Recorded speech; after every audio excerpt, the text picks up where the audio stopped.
नमस्कार, आप देख रहे हैं प्राइम टीवी और मैं हूं आपके साथ मुस्कान अजमानी। बुलेटिन की शुरुआत बड़ी खबर से होगी, जहां बरेली में डिप्टी सीएम केशव प्रसाद मौर्य ने ब्लॉक प्रमुखों को संबोधित करते हुए कहा कि हर महीने डीएम और मुख्य विकास अधिकारी ब्लॉक प्रमुखों के साथ बैठक करते हुए ब्लॉक स्तर पर समस्याओं का समाधान करेंगे। अगर वहां पर कोई समाधान नहीं हो पाता है तो शासन को लिखेंगे जरूरी पत्र, जिससे जनता की समस्याओं का समाधान किया जाए। वहीं केशव प्रसाद मौर्य ने आगे कहा कि अखिलेश यादव की पार्टी अब समाप्तवादी पार्टी बन चुकी है, उनकी साइकिल पंचर हो चुकी है, जबकि राहुल गांधी का अध्यक्ष बनना एक सपना है। आगे डिप्टी सीएम ने क्या कुछ कहा है, चलिए वो अभी आपको सुनाते हैं। इसे हम पूरे विश्वास से कह सकते हैं कि 2024 के लोकसभा चुनाव में भारतीय जनता पार्टी और जो हमारे गठबंधन के साथी हैं मिलकर के 80 की 80 सीटों में कमल खिलाएंगे, भाजपा गठबंधन को जिताने में सफल होंगे और तीसरी बार माननीय नरेंद्र मोदी जी हिंदुस्तान के प्रधानमंत्री बनेंगे। विपक्ष कहीं नहीं है, दूर दूर तक नहीं है, न सपा बसपा कांग्रेस का कोई अता पता है और न इनका प्रदेश में और न देश में कोई भविष्य है। भाजपा ही देश और प्रदेश का वर्तमान है और भाजपा ही देश प्रदेश का भविष्य है। भारतीय जनता पार्टी ने अपनी डबल इंजन सरकार के माध्यम से अनेक उपलब्धियां अर्जित करने का काम किया है और हम यह उपलब्धियां निरंतर और भी अर्जित करने का काम करेंगे, क्योंकि हमारी मंशा सबका साथ सबका विकास है। कुछ का साथ कुछ का विकास करने वाले सत्ता से विदा हो। मेरी ओर से क्या कहना, कोई एक दो सवाल पूछ लीजिए, मैं ये निकाल। रुक करते हैं अगली खबर का, जहां सपा के राष्ट्रीय अध्यक्ष अखिलेश यादव ने सीएम योगी की उस बात को झूठ करार दिया जिसमें उन्होंने स्वतंत्रता दिवस के दिन 1 करोड़ रोजगार दिए जाने की बात कही थी, जिस पर अखिलेश यादव ने कहा कि भाजपा के लोग झूठ बोलते हैं, इन पर भरोसा मत करना। बताया जा रहा है कि बांदा फतेहपुर में कार्यकर्ता सम्मेलन के बाद लखनऊ लौटते समय अखिलेश यादव रायबरेली के लालगंज में थोड़ी देर के लिए रुके थे। इस दौरान सपाइयों ने उनका जोरदार स्वागत किया, जिसके बाद अखिलेश यादव ने मीडिया के सवालों का जवाब देते हुए भारतीय जनता पार्टी पर जुबानी वार किया है।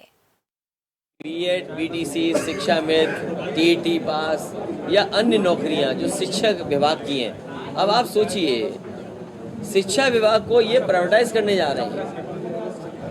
स्वास्थ्य शिक्षा चिकित्सा शिक्षा उसको प्राइवेटाइज करने जा रहे हैं। ये हमारी जो पराग है उसको प्राइवेटाइज करने जा रहे हैं। तो ये जब प्राइवेटाइज का मन है इनका, तो कभी भी बीएड, टीटी पास या शिक्षा मित्र और बीटीसी वालों को नौकरी नहीं देना चाहते। आप बताओ, शिक्षा मित्र बेचारे भटक रहे हैं, नहीं भटक रहे आप?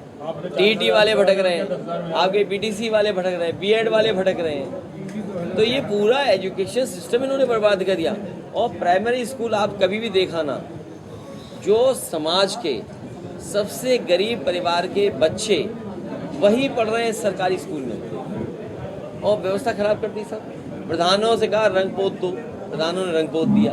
अरे रंगने पुतने से कौन सी अच्छी एजुकेशन हो जाएगी? खबर मैनपुरी से है, जहां विकासखंड जागीर क्षेत्र के मंझना बिजली घर पर खप्पर वाले बाबा मंदिर परिसर में क्षेत्रीय विधायक ब्रजेश कठेरिया के नेतृत्व में सैकड़ों किसानों ने बिजली की आपूर्ति, अघोषित विद्युत कटौती और किसानों को समय से बिजली नहीं मिलने के विरोध में किसान और सपा नेता धरना प्रदर्शन पर बैठ गए। विधायक ने आरोप लगाया कि किसानों की सुनवाई नहीं हो रही है और किसानों को समय से बिजली तक नहीं मिल पा रही है, जिसके चलते किसानों की फसलें बिल्कुल बर्बाद होने की कगार पर पहुंच चुकी है। वहीं बिजली विभाग के कोई भी अधिकारी फोन तक नहीं उठाते। बिजली कटौती को लेकर पूरे जनपद में हाहाकार मचा हुआ है, जबकि मौजूद ग्रामीणों ने कहा कि समय से बिजली नहीं मिलने के कारण फसलों की सिंचाई नहीं हो पाती है, नलकूपों के बिल तक ज्यादा आ रहे हैं। जबकि समस्याओं को लेकर संबंधित अधिकारियों को कई बार शिकायत की गई है, लेकिन समस्या का समाधान अभी तक नहीं हुआ। आगे प्रदर्शनकारियों ने कहा कि जब तक समस्याओं का समाधान नहीं होता तब तक धरना यूं ही जारी रहेगा। अधिकारी हमेशा सरकार के इशारे पर काम करते हैं। उत्तर प्रदेश के मुख्यमंत्री योगी आदित्यनाथ जी बहुत कॉन्फिडेंस के साथ, बहुत विश्वास के साथ ये घोषणाएं करते हैं कि हम पूरे प्रदेश में ग्रामीण क्षेत्रों में 18 घंटे और शहर में 24 घंटे बिजली देते हैं।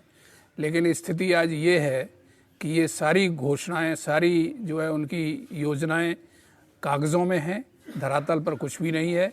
बिजली यहाँ कितनी मिल रही है सबको ये जानकारी है 4 घंटे 5 घंटे से ज़्यादा बिजली नहीं मिलती, और वो भी एक साथ नहीं मिलती है, टुकड़ों टुकड़ों में बिजली मिलती है कट के। और ग्रामीण क्षेत्र की समस्या तो है ही, जिसको लेकर के विधायक जी आज धरने पे बैठे हैं, लेकिन शहर में भी जो है बिजली बहुत कट रही है इस समय। और ये सब इनका जो है, और जब सरकार झूठ बोल के अपना काम चला रही है तो अधिकारी क्यों सुनेंगे? अधिकारी भी अपना काम चलाएंगे। यहाँ सारे लोग किसान बैठे हैं, इनसे आप पूछ लें कि बिजली की हालत क्या है। 4 से 5 घंटे से ज़्यादा बिजली नहीं दी जा रही है। अब नहर में पानी नहीं दिया जा रहा है, लाइट दी नहीं जा रही है।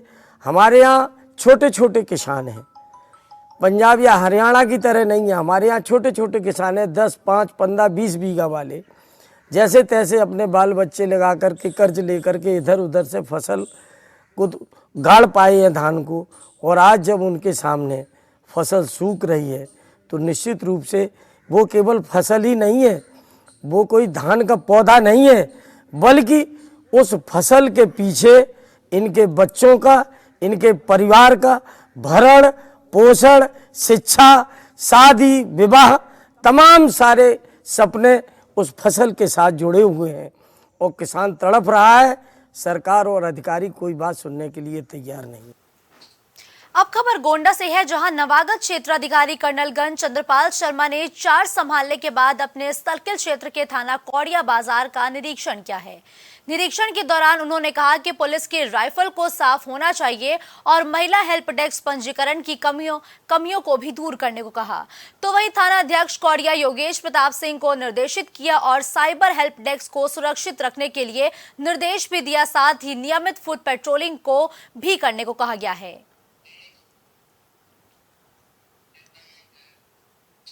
खबर गाजियाबाद से है, जहां ऑनलाइन चालान में अक्सर बड़ी गलतियां होने के मामले सामने आते हैं, जिसका खामियाजा अब आम लोगों को भी उठाना पड़ रहा है। इन चालानों में ट्रैफिक पुलिस गलती सुधारने के लिए लोगों को ट्रैफिक विभाग के चक्कर काटने को भी मजबूर होना पड़ता है। ताजा मामला बुलंदशहर के रहने वाले महबूब नाम के युवक के साथ सामने आया, जहां उनकी हीरो HF डीलक्स बाइक का दिल्ली मेरठ एक्सप्रेसवे पर गाजियाबाद ट्रैफिक पुलिस द्वारा 2 लाख रुपए का चालान कर दिया गया। इस पूरे मामले में ADCP ट्रैफिक रामानंद कुशवाहा का कहना है कि दिल्ली मेरठ एक्सप्रेसवे पर 2 पहिया और 3 पहिया वाहनों का चलना पूरी तरीके से प्रतिबंधित है। ऐसे में प्रतिबंधित मार्ग पर वाहन ले जाने वाले मोटर व्हीकल एक्ट की धारा 115 के तहत 20,000 का चालान किया जाता है। 2 लाख के चालान की ये गलती कैसे हुई है, इसकी जांच भी की जा रही है। औरैया के एरवा कटरा थाना अध्यक्ष राकेश कुमार शर्मा ने चार्ज संभालने के बाद देर शाम को भारत पुलिस बल के साथ पैदल गश्त की है, जहां उन्होंने CCTV कैमरे चेक किए और CCTV कैमरे खराब मिलने के बाद उन्होंने तत्काल सही कराने के निर्देश भी दिए हैं।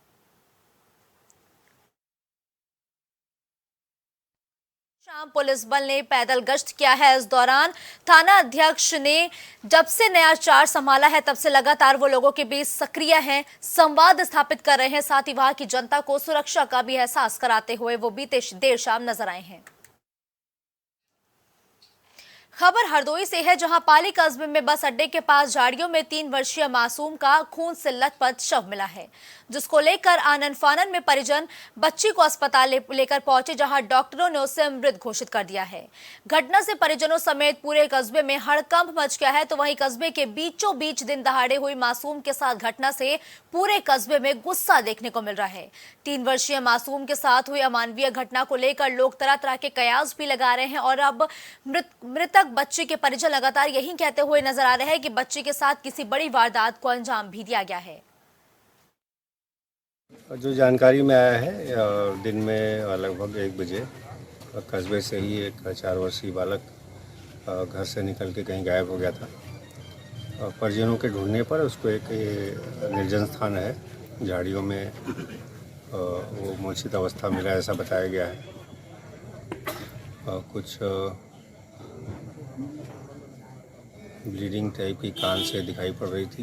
ये लोग उसको इलाज के लिए ले गए शाहजहानपुर, किंतु मृत घोषित किया गया। अभी कॉज ऑफ डेथ सर्टेन नहीं है।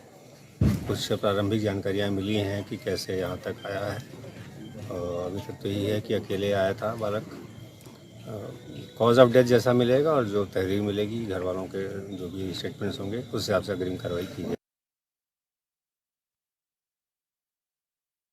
खबर हरदोई से है, जहां खून से लथपथ एक मासूम बच्ची का शव पुलिस ने बरामद किया है और वहीं इस पूरे वारदात के बाद से आसपास के क्षेत्र में भी हड़कंप मच गया है। खबर पर ज्यादा जानकारी के लिए हर्षराज इस वक्त फोन लाइन पर हमारे साथ मौजूद है। हर्षराज, देखिए, हरदोई में एक बच्ची का खून से लथपथ शव बरामद किया गया है। इस पूरे मामले पर जो परिजन है और जो पुलिस है वो क्या कुछ कहते हुए नजर आए हैं? मुस्कान, बताना चाहेंगे, पाली कस्बे के मोहल्ला सराय निवासी हरिओम पांडे के 3 वर्षीय पुत्र आरव शुक्रवार सुबह से लापता था। परिजन मासूम बच्चे की खोजबीन कर रहे थे।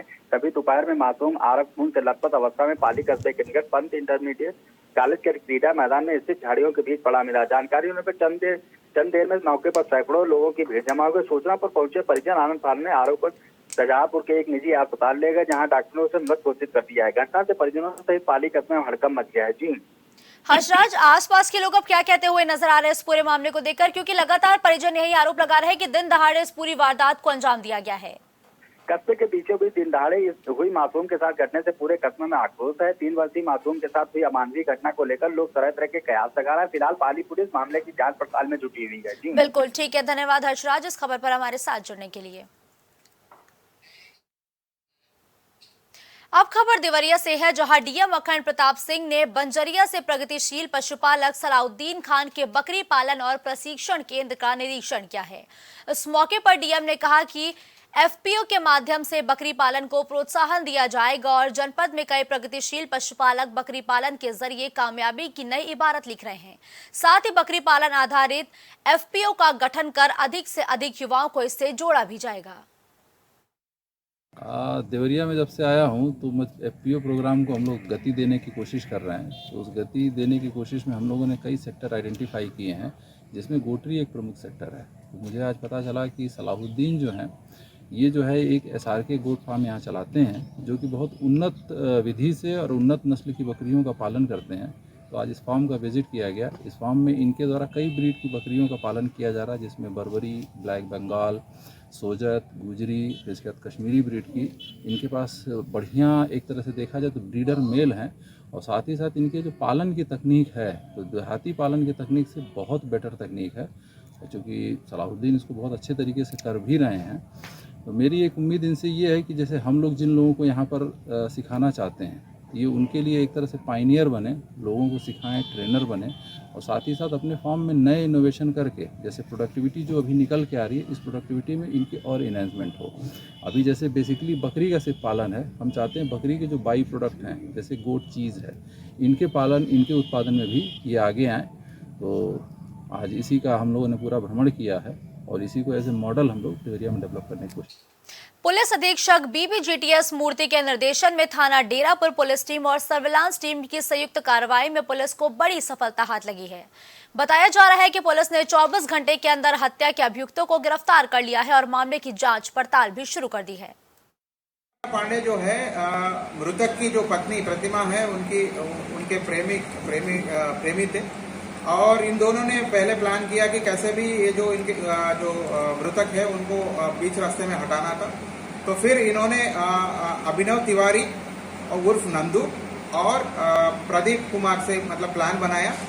और अभिनव तिवारी, जिनको सोहित पहले से थोड़ा बहुत जानता था, तो उनको ये क्योंकि ऑटो चलाता था, तो अभिनव तिवारी ने उनको बुलाया कि हमें कंधे तक मतलब एक मरीज को हॉस्पिटल ले जाना है। और कंधे जब ले गए थे तो बीच रास्ते में ये जो कन्हैया पांडे और प्रदीप कुमार उनको पीछा किया था, और पीछा करके बीच रास्ते में जो ये बावीपुर रोड है वहां पर इनको रोका और इनके साथ मतलब ये घटना कारित की। अभी फिलहाल दरादर हथियार मतलब इन्होंने मतलब चाकू के बारे में बता रहे थे पूछताछ में। बाकी जो भी अन्य विषय सामने आएंगे आपको होगा। बुलेटिन में फिलहाल के लिए बस इतना ही। देश दुनिया की तमाम बड़ी खबरों के लिए आप देखते रहिए प्राइम टीवी।